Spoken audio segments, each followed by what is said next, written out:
Hi friends, എല്ലാവർക്കും പുതിയൊരു വീഡിയോയിലേക്ക് സ്വാഗതം. ഞാൻ നേരത്തെ പറയാൻ മറന്നിട്ടത് കൂട്ടുന്ന സമയത്ത് ഉണ്ണിയപ്പത്തിന് ഉള്ള മാവ് തയ്യാറാക്കിയതാണ്. ഞാൻ കാണിച്ചു തരാൻ പറഞ്ഞപ്പോൾ ഞാൻ ഇതിൽ ചേർത്ത എന്തൊക്കെയാണെന്ന് പറയാം.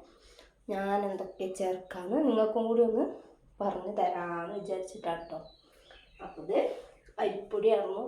അരിപ്പൊടി, പിന്നെ ശർക്കര, 4 ചെറുപഴം, മൈസൂരിപ്പഴല്ലേ, പിന്നെ തേങ്ങാക്കൊത്ത്, ഏലക്ക എല്ലാം കൂടി കൂട്ടി മിക്സ് ചെയ്ത് വെച്ചതാണ് കേട്ടോ.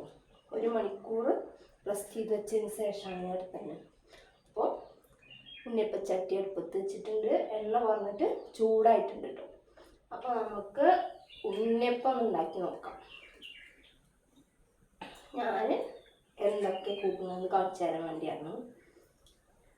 വലിയതായിട്ടൊന്നും ചേർക്കുന്നില്ല. ശർക്കരയും ഏലക്കായ, തേങ്ങാക്കൊത്ത്, പിന്നെ മൈസൂരിപ്പാൽ, ഇത്ര ചേർക്കുന്നു. ഇപ്പോൾ എണ്ണ ചൂടായിട്ടുണ്ട് കേട്ടോ.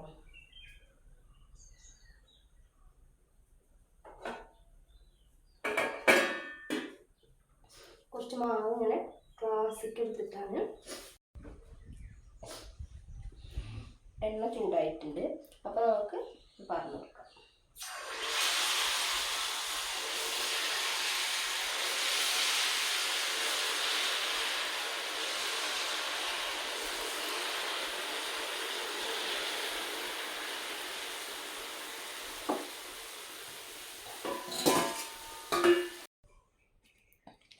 അപ്പം നമ്മൾ ഉണ്ണിയപ്പം റെഡി ആയിട്ടുണ്ട് കേട്ടോ. കാണിച്ചു തരാം. ഉണ്ണിയപ്പം റെഡി ആയിട്ടുണ്ട്. നല്ല സോഫ്റ്റ് ആയിട്ടോ, നല്ല സോഫ്റ്റ് ആയിട്ടുണ്ട്. അപ്പം നമുക്ക് 2 ഉണ്ണിയപ്പം കഴിച്ച് നോക്കിയാലോ. ചിക്കൻ കറി ഉണ്ട്. ചിക്കൻ കറി കൂട്ടിയിട്ട് 2 ഉണ്ണിയപ്പം കഴിക്കാം.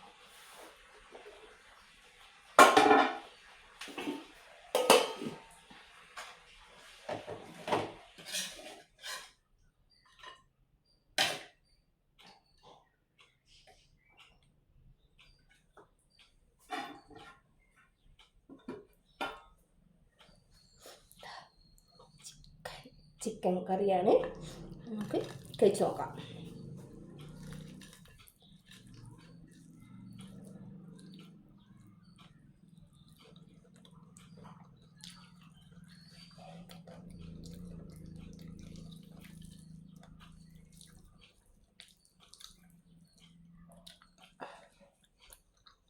നല്ല ടേസ്റ്റ് ഉണ്ട് കേട്ടോ.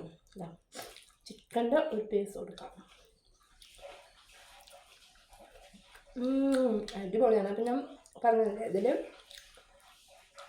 അരിപ്പൊടി, ശർക്കര, മൈസൂരിപ്പഴം, പിന്നെ തേങ്ങാക്കൊത്തും ഏലയ്ക്ക് മാത്രമേ ചേർത്തിട്ടുള്ളൂ കേട്ടോ.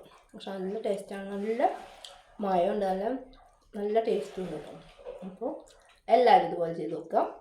എന്നാലും ഞാൻ ചിക്കൻ കറി കൂട്ടിയിട്ട് ഞാൻ കഴിക്കാം. അപ്പം നമുക്കിനി അടുത്ത വീഡിയോ കാണാം.